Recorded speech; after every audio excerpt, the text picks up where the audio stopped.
Assalamualaikum warahmatullahi wabarakatuh. Salam sejahtera, semoga rahmat dan barokah Allah dikucurkan buat kita semua. Amin. Alhamdulillahirabbil alamin. Wassalatu wassalamu ala asyrafil anbiya'i wal mursalin wa ala alihi wa sahbihi ajma'in. Amma ba'd. Jadi judul video saya ini adalah jangan sampai duet Jokowi Luhut jadi public enemy number one. Jadi saya mengharap jangan sampai duet kedua tokoh kita ini akhirnya menjadi musuh nomor satu dari masyarakat Indonesia. Langsung saja saya ingin mengajak seluruh masyarakat sipil dan para stakeholders pemegang masalah pertahanan dan keamanan nasional, tapi juga tentu saya imbau kepada duet Jokowi Luhut dan juga tentu saya imbau, saya minta perhatian para anggota DPR RI dan DPD RI, yakni jangan sampai kita menginjak-injak atau mengacak-acak konstitusi bangsa dan negara Indonesia yang kita cintai bersama. Tidak sembarangan kita melakukan amandemen, karena itu harus memerlukan panitia ad hoc yang bekerja sepanjang tahun, itu pun 5 tahun selama saya jadi ketua MPR waktu itu, tidak lantas satu pukul amandemen, tapi bertahap dengan hati-hati dan mempertimbangkan segala macam implikasi dari amandemen kita itu.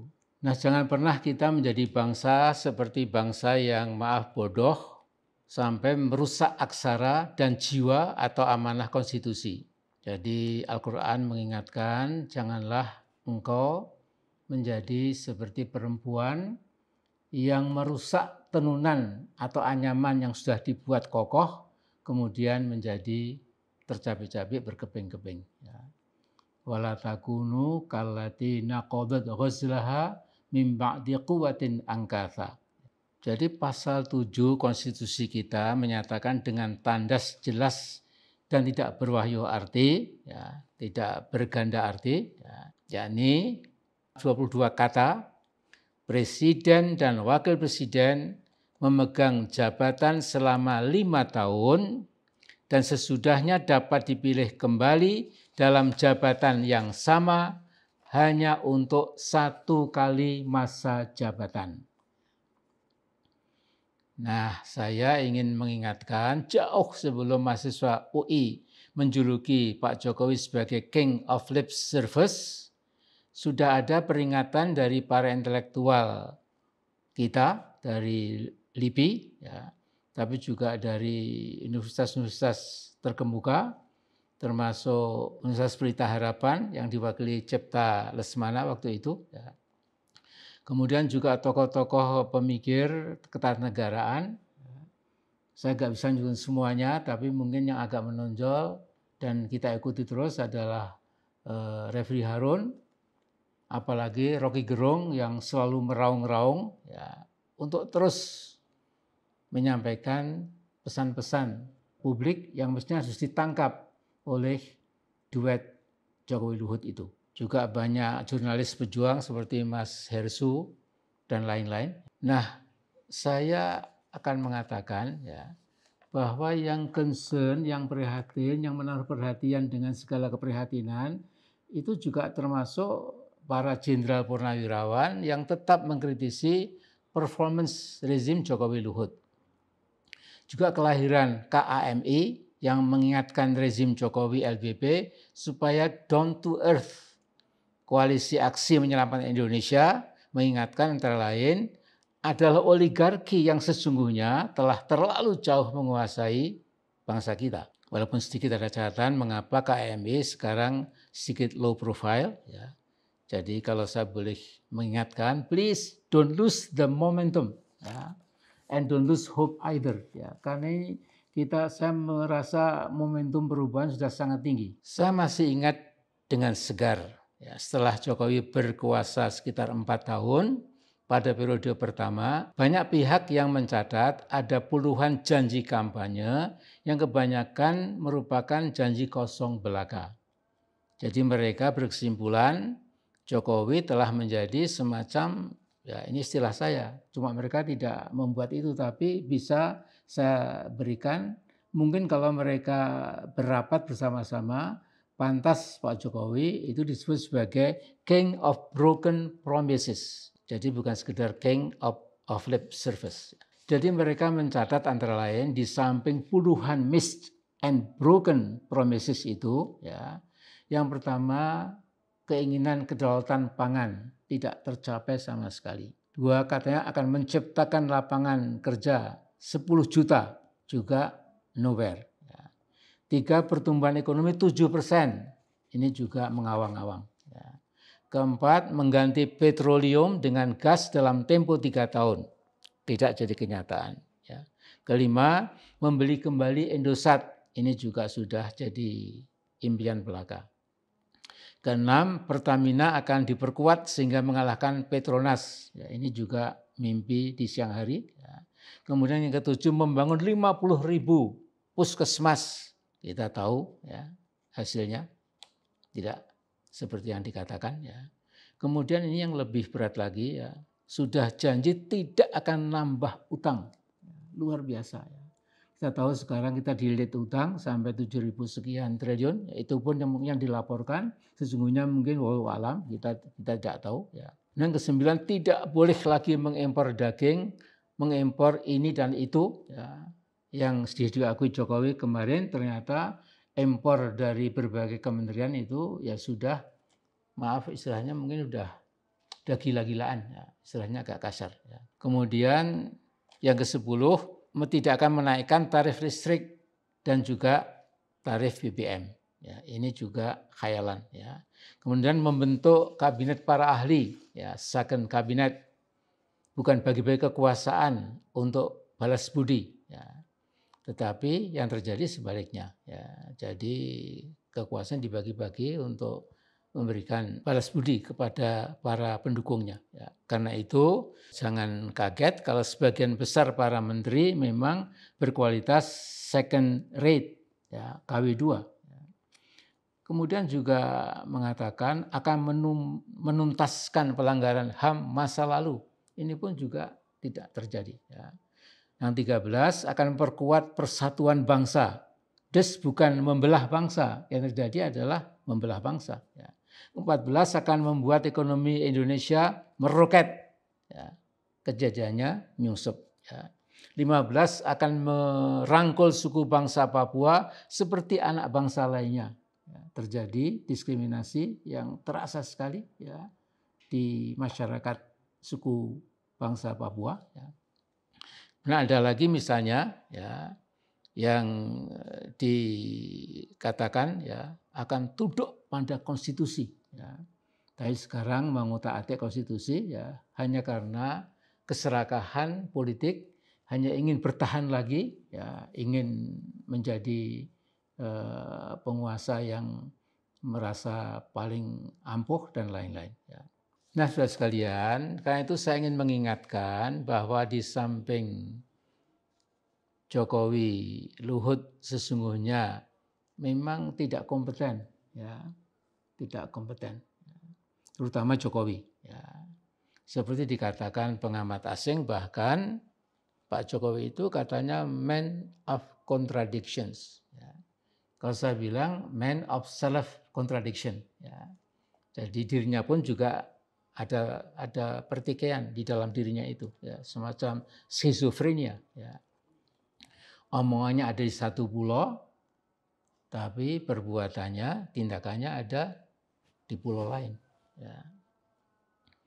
Bukan itu saja, saya termasuk orang yang mengamati jangan-jangan Mas Jokowi menderita sindrom kejiwaan yang berupa sindrom keraja-rajaan. Merasa ya bertingkah laku seperti raja gitu.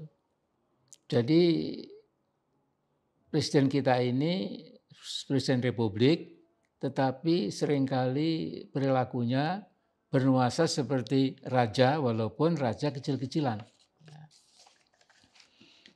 Nah, saya 3 tahun yang lalu, ya 1 Januari tahun 2019, ya, ini 3 tahun yang lalu, saya sudah menulis risalah kebangsaan, ya.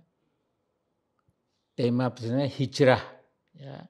Selamat tinggal revolusi mental, selamat datang revolusi moral. Kalau Anda mau dapat naskahnya boleh hubungi admin saya.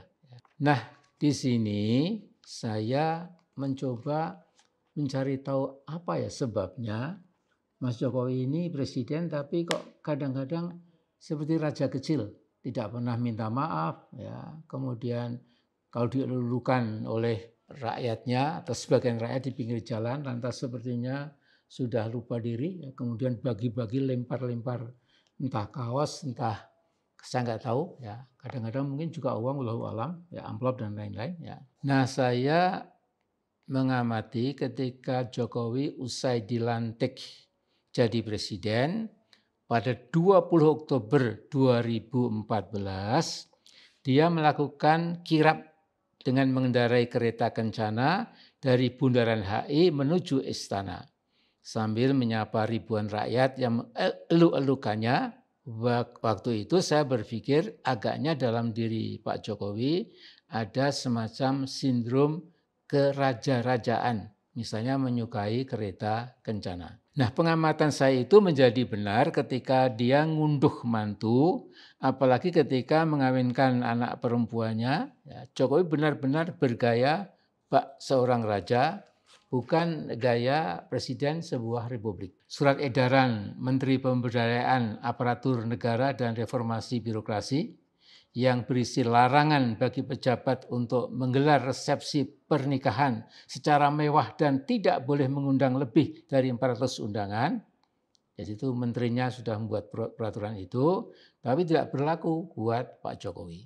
Jokowi mengundang 8.000 orang.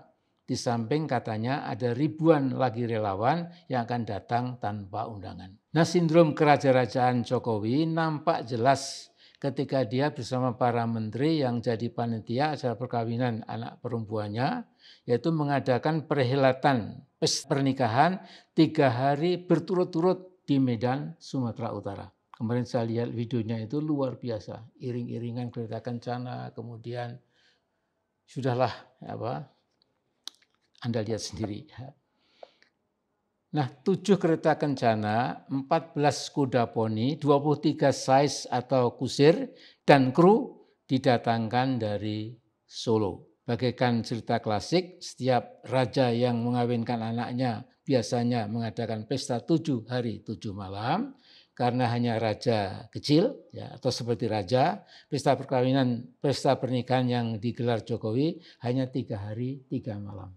Tentu ya mungkin puluhan miliar, ya, dan membawa kru, sudahlah, ini artinya pemborosan yang luar biasa. Jadi 2 hal mencocok pikiran saya. Ya, pertama, katanya menganjurkan hidup sederhana, kok kenyataannya suka kemewahan. 3 hari 3 malam, pemborosan uang dan pemborosan waktu. Kata Fahri Hamzah, wakil ketua DPR waktu itu, kalau hanya untuk mengumumkan pernikahan bisa lewat Twitter, vlog, dan lain sebagainya. Saya kira betul tidak perlu hura-hura kecuali kalau berpikir aji mumpung semampang jadi presiden, lantas kapan lagi. Nah, yang kedua yang membuat saya lebih gusar, jangan-jangan mentalitas yang dikembangkan Pak Jokowi untuk dirinya adalah mentalitas keraja-rajaan. Jadi mengenai para raja itu dalam tradisi kebudayaan Jawa itu ada 3 hal yang saya ingat, yaitu kalau raja itu ada 3 hal yang jadi tabu. Ya.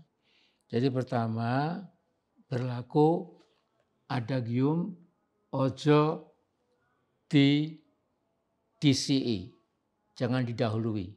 Ya, itu haram barangkali, ya. Artinya terlarang betul itu, ya.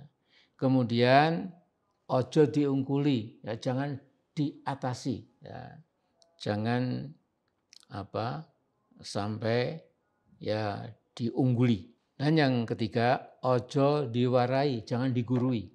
Nah, mentalitas raja-raja umumnya itu memang tidak pernah minta maaf. Ya. Kemudian tidak boleh ada orang harus merasa lebih pintar atau merasa lebih pintar dari raja itu. Ya. Sekalipun ini raja pada umumnya, raja-raja Jawa saya kira lebih tawaduk. Ya. Yang saya ketahui mereka bahkan mendengarkan keluhan orang kecil, ya ketika ada rakyat yang PP berjemur di alun-alun, kemudian dipanggil oleh Sultan, kemudian diberitahu apa masalahnya dan dengarkan dan sebagainya gitu. Jadi singkat kata, ya Pak Jokowi dan Pak Luhut, ya kita jangan mengutik-utik konstitusi lagi, ya, apalagi hanya karena keinginan berkuasa 5 tahun lagi atau 3 tahun lagi pun sudah tidak boleh. Jadi pasal 7 itu 22 kata, saya ulangi lagi, bunyinya itu presiden dan wakil presiden memegang jabatan selama 5 tahun dan sesudahnya dapat dipilih kembali dalam jabatan yang sama hanya untuk 1 kali masa jabatan. Makanya saya mengatakan 20 Oktober tahun 2024 titik benik jeret kata orang Jawa. Tidak bila digugat Pak Jokowi, Luhut harus turun panggung, ya. Kemudian akan ada rotasi kepemimpinan nasional sesuai dengan Undang-Undang Dasar, sesuai dengan peraturan yang berlaku itu. Jadi ini harus diperhatikan karena kalau tidak Anda nekat saja, ya sudah kayak begini, ya mahasiswa sudah mulai bergerak dan ini saya kira bisa menjadi rangkaian yang panjang. Apalagi kalau kemudian buruh ikut, kemudian emak-emak dan lain juga ikut, ini bisa menimbulkan gempa bumi politik yang luar biasa. Nah, jadi pesan saya, please ya stop engineering, politically engineering untuk bisa berkuasa lagi. Sudahlah, masih banyak anak-anak bangsa yang sangat piawai, ya, yang punya integritas, ya, yang punya kompetensi, yang punya dedikasi, ya, yang juga takut kepada yang di langit itu. Nah, jadi ini pesan saya, sudah tutup saja. Kemudian sampai 20 Oktober Pak Jokowi, Pak Luhut dan para menterinya mau reshuffle atau tidak itu terserah. Saya kira reshuffle juga tidak ada gunanya, ya. Tapi kemudian setelah itu turun panggung, kemudian enjoy life, ya, seperti orang lain, layaknya orang lain gitu. Jadi tidur nyenyak, makan nyaman, gitu. Tidak usah diganggu, kemudian ganggu segala macam itu, ya. Adapun masa lalu itu apakah akan dibongkar, kemudian kasus hukum akan dibuka dan diminta pertanggungjawaban, itu wallahu alam. Tapi di atas kertas, di atas panggung yang kita lihat, memang sekarang ini sepertinya ya akan terjadi guncangan politik kalau nekat, ya akan mengusung perpanjangan periode presiden, bahkan juga kalau menunda pemilu. Mohon maaf, saya berterus terang apa adanya. In uridu ilal islaha mastata'tu wa ma taufiqi illa billah alaihi tawakkaltu wa ilahi unib. Ya. Jadi saya menirukan perkataan Nabi Syuaib, yang saya inginkan hanyalah kebaikan buat kita semua, ya. Sejauh saya bisa berusaha. Kemudian tidak ada keberhasilan, tidak ada taufik, tidak ada kecocokan, tidak ada solusi, ya, kecuali dari Allah semata-mata, ya. Demikianlah aku diperintahkan dan demikian pula aku akan kembali ke haribaannya. Mohon maaf kalau ada kata-kata yang mungkin terlalu terus terang, ya. Tapi intinya saya betul-betul mengingatkan bahwa bangsa kita sedang ditubir kehancuran, bahkan kalau ada yang nekat, ya, demi kekuasaan kemudian mau mengacak-acak konstitusi. Mohon jangan begitulah, ya. Assalamualaikum warahmatullahi wabarakatuh.